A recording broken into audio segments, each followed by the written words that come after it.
everybody? It's another episode of the Hubler Auto Group Coach's Corner. I'm your host, Thomas Crow, and with me today is my good friend, Brian Powers. Thomas, we're just putting out content here. Yes, we are. People want us, we give them to us. Yeah, if you say so. We don't have a coach with us today, but we have someone who is probably the fastest person in this building on four wheels, no doubt. We have with us the winner at Kokomo Speedway, the Friday race at Kokomo Speedway, and you got fifth at the Kokomo Speedway on Saturday. We have with us Emerson Axsom. Emerson, how are you? Good, how are you? Good, good. So this past weekend, it was a good weekend for you, obviously your first win in midgets. Just tell us a little bit about the weekend and why you took to Kokomo. Have you raced there before? Yeah, last year we went there and we were running third with USAC, the same series that we ran with this weekend. And we had a switch go bad, so then, the car died running third. So this weekend, it was one of the bigger races at Kokomo. It's called the Kokomo Grand Prix. And we were all right early on in the night, and we made some changes, and it paid off. So even though the weather didn't end up really being that bad, forecast-wise, it wasn't looking great going into the weekend. So how does the chance of inclement weather affect how you guys operate? Really, it changes the track a lot, how much water they put on the track and how hooked up the track is and how fast it is. And when the track's real hooked up, it's hard to pass, so you got to be good early in the night to make your night easier later on. So Kokomo is a dirt track. What are the kind of differences between dirt and the paved ovals? It's just the driving style, really. Pavement guys are usually a little bit more like laid back and kind of more finesse, to where the dirt guys, it's a lot more, you got to just drive it as hard as you can to be fast. So tell us about some of the coolest racetracks you've ever raced at. There's an indoor track in Oklahoma. It's the biggest freestanding building. They have two of the biggest races of the year. It's the Tulsa Shootout and then the Chili Bowl. And then we actually ended up getting a win at the Shootout not this year, but last year.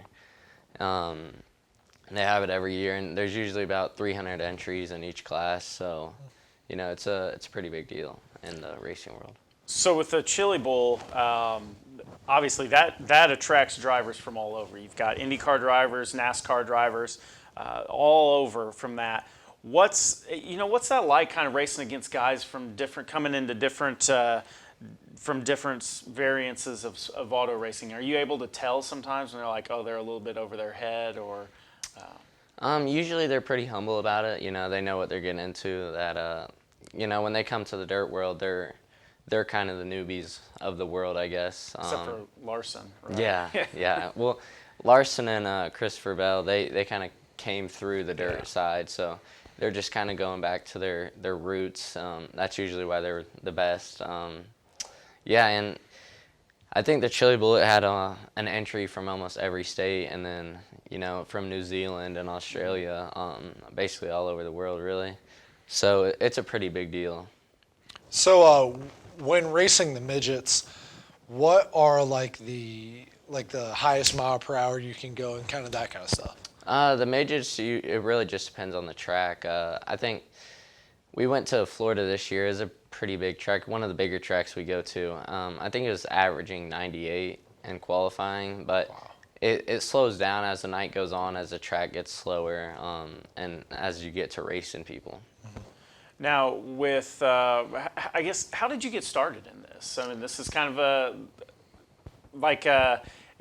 if this was the 1960s, there'd be a lot more, but that's not necessarily as common anymore. So how did you get started in racing? My dad, he kind of grew up. He went to Paragon. There's a track down there. He grew up watching it, and then when he was about my age, he got hooked up with this team that during the summer he would just go to races every weekend and learn how to work on race cars and stuff. And they're more of a regional to lower level national team, and he learned a lot there. And then he started racing when, he was about 19 or 20 and, just the lower level pavement stuff. And then when I was about 5 or 6, he bought me basically a go-kart. They're called quarter midgets. And then I didn't really want to do it. I wasn't really interested. And then I won, and that was kind of like the eye-opener I at least wanted to give it a chance. And then through the next few years, we started running a little bit of national level quarter midget go-kart stuff. And we had a little bit of success early. And then later on, my last year, we ended up picking up 2 national championships. And then I moved on to the micros, which is what the Tulsa shootout is and stuff. And there's some pretty big races. We got one race that paid $8,000 to win. We picked up a pretty big win there. And then we got the Tulsa shootout, which I think there was 198 entries in that class. Mm-hmm. And it's like the prestigious one. It's a 55 lapper. We ended up getting that one.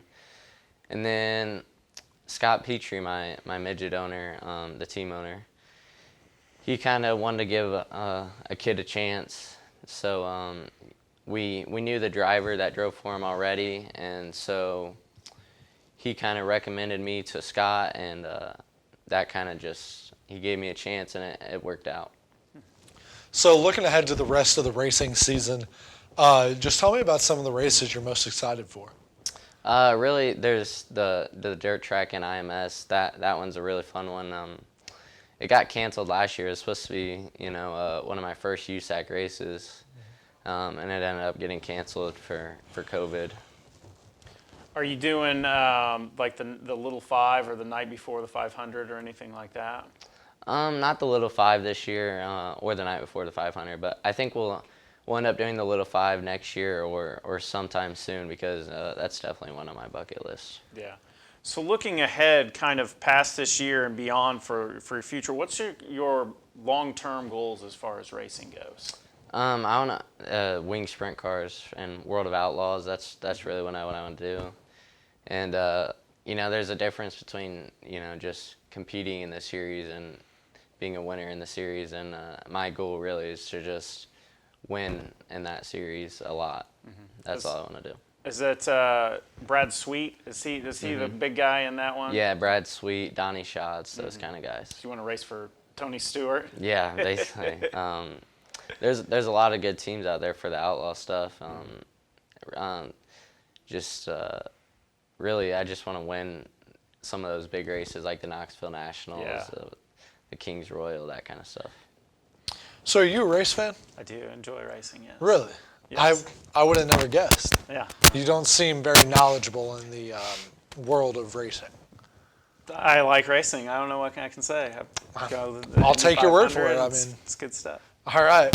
Well, Emerson, we wish you the best of luck in your upcoming races, and we hope many more victories to come. Thank you.